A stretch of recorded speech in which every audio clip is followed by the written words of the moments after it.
Hello दोस्तों, स्वागत है एक बार फिर से आपका मेरे चैनल पे लीगल इज 127 पे। दोस्तों, केस जीतने के लिए ना हमेशा एक आईक्यू लेवल आपका अच्छा होना चाहिए। किस तरीके से आप अपने केस को जीतते हैं, आईक्यू लेवल अच्छा हो और उसके लिए नॉलेज होनी ज़्यादा आपके पास ज़रूरी है, लीगल नॉलेज। जब नॉलेज होगी, आप अवेयर होंगे, जब भी तो केस आप जीत पाएंगे ना। अब आपको पता है, जब भी 498 का केस लगता है तो जितना आपको पता है, सब कहते हैं कि 498 का केस कभी ख़त्म नहीं होता, सालों साल चलता रहता है। ये तो बहुत लंबा चलता है भाई। तेरे पे केस लग गया तो मतलब समझ ले बहुत लंबा चलेगा। अब तो तू कोर्ट के चक्कर काटते रहेगा, बहुत ही मुश्किल से ख़त्म होता है। ये आपने सुना होगा, बट ये गलत है, ये बिल्कुल गलत है। सुना है जो आपने सुना है। एक फॉर एग्ज़ाम्पल मैं बात करती हूँ कि लाइक जैसे कि आप जब भी कुछ नया फ़ोन परचेज़ करते हैं तो उसका सिस्टम पहले समझते हैं। जब भी होता है तो आपको स्टार्टिंग में कॉम्प्लिकेट लगता है, या आपको ड्राइविंग आप सीख रहे हैं, जब आपको नहीं आता है तो मुश्किल ही लग जाता है। जिस भी आ जाता है तो फिर तो कोई दिक्कत ही नहीं है। तो वही चीज़ होती है, जब तक हमें नहीं आता है जब तक तो बहुत मुश्किल टास्क है। जिस दिन हमें वो चीज़ आ गई तो हमसे बेहतर तो कोई है ही नहीं। ऐसा रास्ते में उस चीज़ को ख़त्म करने के लिए, जहाँ वो टेढ़े मेढ़े रास्ते हैं, कुछ ऐसा शॉर्ट रास्ता हो जिससे हम डायरेक्ट उस तक पहुँच जाए और जल्दी से जल्दी ख़त्म हो जाए वो चीज़। तो वो मैं केस की ही बात कर रही हूँ आपकी।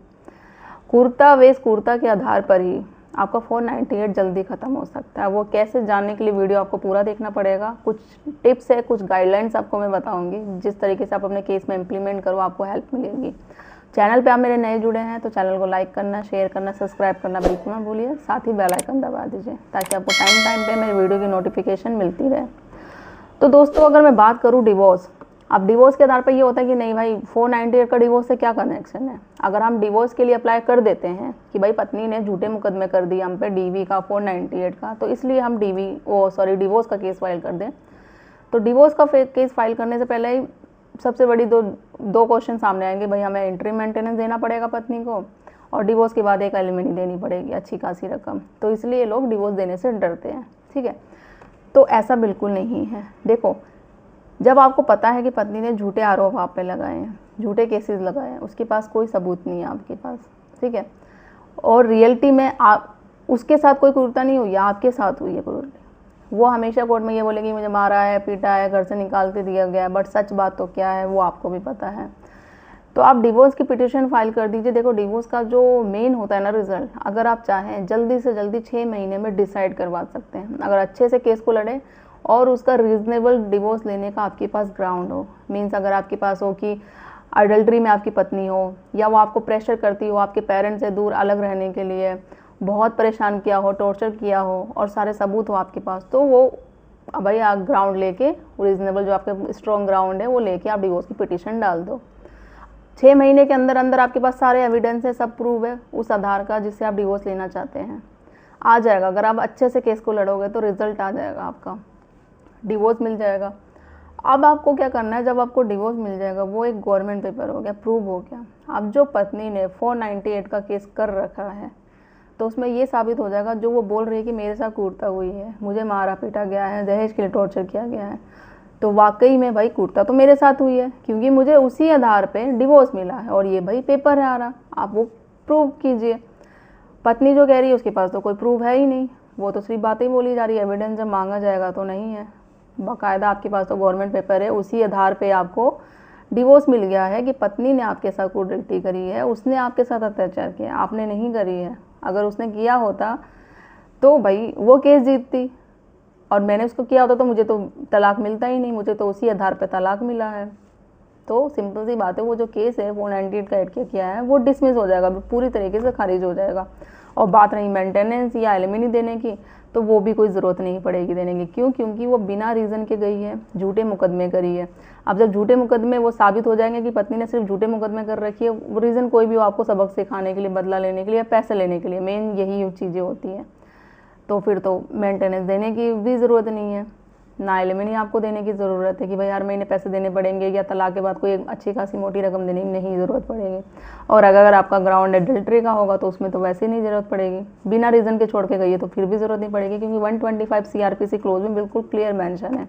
और जो हमारा नया जो BNS चेंज हुआ है 144 में भी, तो ये सारी चीज़ें हैं। इस चीज़ से आप देखो, मतलब ये वही चीज़ें हो गई, क्रूरता वेस क्रूरता के आधार पर ही आपको डिवोर्स भी मिल जाएगा, और साथ ही साथ 498 का जो केस लगा हुआ है आप पे झूठा, वो भी जल्दी ख़त्म हो जाएगा। बट वही है कि आपको किस तरीके से लगना है, कि जो बोलते हैं ना पूरा एंगल चेंज कर दो। जहाँ वो टेढ़े मेढ़े रास्ते करके हैं, आप परेशान हो रहे सारी, कोई ऐसा शॉर्टकट रास्ता निभाओ जिससे आपके दोनों प्रॉब्लम सोल्व हो जाए। मतलब तलाक भी मिल जा रहा है आपको, साथ ही जो झूठे केस आप पे 498 लगा हुआ है या कोई भी, वो भी ख़त्म हो जा रहा है। जो कहीं खाए हुए बातें होती है ना बनावटी, भाई ये तो अब केस लग गया तो सालों साल चलेगा, कभी ख़त्म नहीं होगा, हो जाएगा, जल्दी ख़त्म होगा। किस तरीके से ख़त्म होगा बस वो डिपेंड आप पे करता है, किस तरीके से आप अपने केस को लड़ते हैं, जल्दी से जल्दी कैसे केस को ख़त्म करते हैं।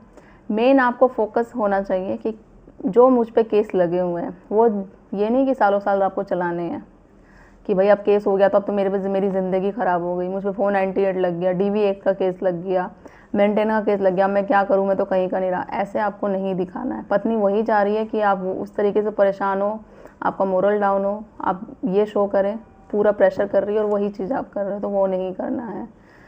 आपको डिफेंसिव मोड में नहीं रहना है। हमेशा बोलती हूँ मैं, अटैक मोड में रहना है।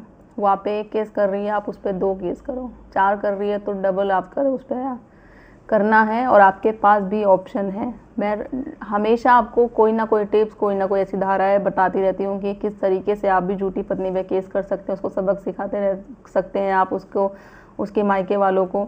आप मेरे चैनल पर जाके वीडियो देखिए, आपकी बहुत सारी चीज़ें मिल जाएगी। और जो मैं बता रही हूँ ना, वो बिल्कुल लीगल होते हैं तरीके, और जिसे बोलो ना प्रैक्टिकल होते हैं, और बिल्कुल होते हैं राइट, जो अपने अपने केस में कर सकते हैं। एक बार समझ के देखो, कोशिश करके देखो, कोई चीज़ें डाउट हो, कुछ क्लियर हो, आप मुझसे बात कर सकते हैं। नहीं तो आप अपने एडवोकेट से भी सलाह लेके सारी चीज़ें करके कि हाँ भाई ऐसा केस होता है, ऐसी धाराएं होती है।